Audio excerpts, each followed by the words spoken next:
আসসালামু আলাইকুম। নিউ ইয়র্কে বন্দুকধারীর গুলিতে 2 বাংলাদেশি নিহত। খুবই দুর্ভাগ্যজনক খবর। সাম্প্রতিক সময়ে নিউ ইয়র্কে বেশ কয়েকজন বাংলাদেশি হয় পুলিশের গুলিতে না হয় অজ্ঞাত পরিচয় ব্যক্তিদের হাতে নিহত হয়েছে। এই ঘটনা ক্রমেই নিউ ইয়র্কের যে বিশাল বাংলাদেশি কমিউনিটি সেখানে একটা উদ্বেগ আতঙ্ক তৈরি হয়েছে। সারা যুক্তরাষ্ট্র জুড়ে এইসব ঘটনা ঘটছে। এর পেছনে কি কি কারণ আছে সেটাও কিন্তু আইডেন্টিফাই হয়নি এবং এর মাত্রাটা বাড়ছে। একটি ছবি দেখা যাচ্ছে যুক্তরাষ্ট্রের নিউ ইয়র্কে বন্দুকধারীর গুলিতে 2 বাংলাদেশি নিহত হয়েছেন। ঘটনাস্থলে পুলিশের সোয়াত টিম। খবরে আরো বলা হচ্ছে যে স্থানীয় সময় শনিবার দুপুরে বাফেলোর পূর্বাঞ্চলে এই ঘটনা ঘটে বলে স্থানীয় গণমাধ্যমগুলো জানিয়েছে। বাফেলো পুলিশের মুখপাত্র মাইকেল জে ডিজর্স বলেন, শনিবার দুপুর 12:30টার পর জেনার স্ট্রিটের 100 ব্লকে গুলির খবর পায় পুলিশ। পরে পুলিশের সোয়াট টিমও ঘটনাস্থলে উপস্থিত হয়। অনলাইন পোর্টাল বাফেলো নিউজের খবরে বলা হয়, বিকাল 4টার দিকে 148 জেনার স্ট্রিটের আঙিনায় গুলিবিদ্ধ একজনকে পড়ে থাকতে দেখা যায়। এই ঘটনায় জড়িতদের বিষয়ে কিছুই জানায়নি পুলিশ। এখনো কাউকে ধরতে পারেনি পুলিশ। এই ঘটনার পর বাফেলো শহরে বাংলাদেশি কমিউনিটির মধ্যে আতঙ্ক তৈরি হয়েছে। বাফেলো বাংলা নামে একটি মাসিক পত্রিকার ফেসবুক পেজে বলা হয়, নিহত 2 বাংলাদেশির নাম বাবুল ও ইউসুফ। তাদের বিস্তারিত পরিচয় এখনো জানা যায়নি। গত মাসে নিউ ইয়র্কে পুলিশের গুলিতে নিহত হন মানসিক সমস্যায় থাকা 19 বছর বয়সী বাংলাদেশি তরুণ উইন রোজারিও।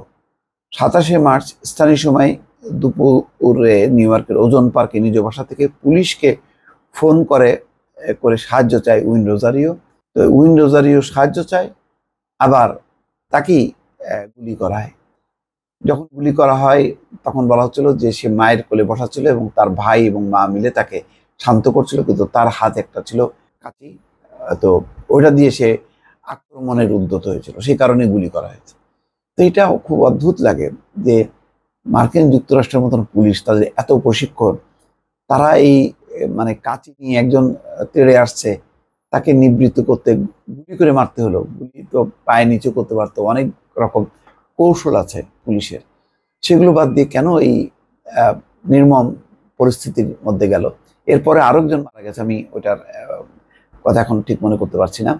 আর একটা ঘটনা গতকালকে দেখা গেল যে সেই ফয়েডের মতন যে ওই গলার উপরে বা হাঁটু চেপে রাখার কারণে তার মৃত্যু হলো। আর বিশ্ববিদ্যালয়গুলোতে তো নজিরবিহীনভাবে তরুণরা, তাদের উপর যে কি পরিমাণ অবর্ণনীয় নির্যাতন চলছে বিক্ষোভ দমনের নামে, সেটা খুবই দুর্ভাগ্যজনক। যাই হোক, এখন যেটা বিষয়টা হলো, নিউ ইয়র্কের আমি বিষয়টা বুঝলাম না। নিউ ইয়র্কের সাম্প্রতিক যতগুলো ঘটনা দেখা গেল তার মধ্যে বাংলাদেশিরা আছে এবং পরপর ঘটছে। এই অবস্থায় যে সবচেয়ে নিরাপদে যে মানুষ কত 7 সমুদ্র 13 নদী পার হয়ে মার্কিন যুক্তরাষ্ট্রে পৌঁছায়, যে একটা নিরাপদে সে জীবনযাপন করবে, তার আয় ইনকাম হবে, ভালোভাবে বাঁচবে, এখন সেই পরিবেশটাও কিন্তু থাকছে না। এটি হচ্ছে খুবই আতঙ্কের বিষয়। ভালো থাকবেন। আল্লাহ হাফেজ।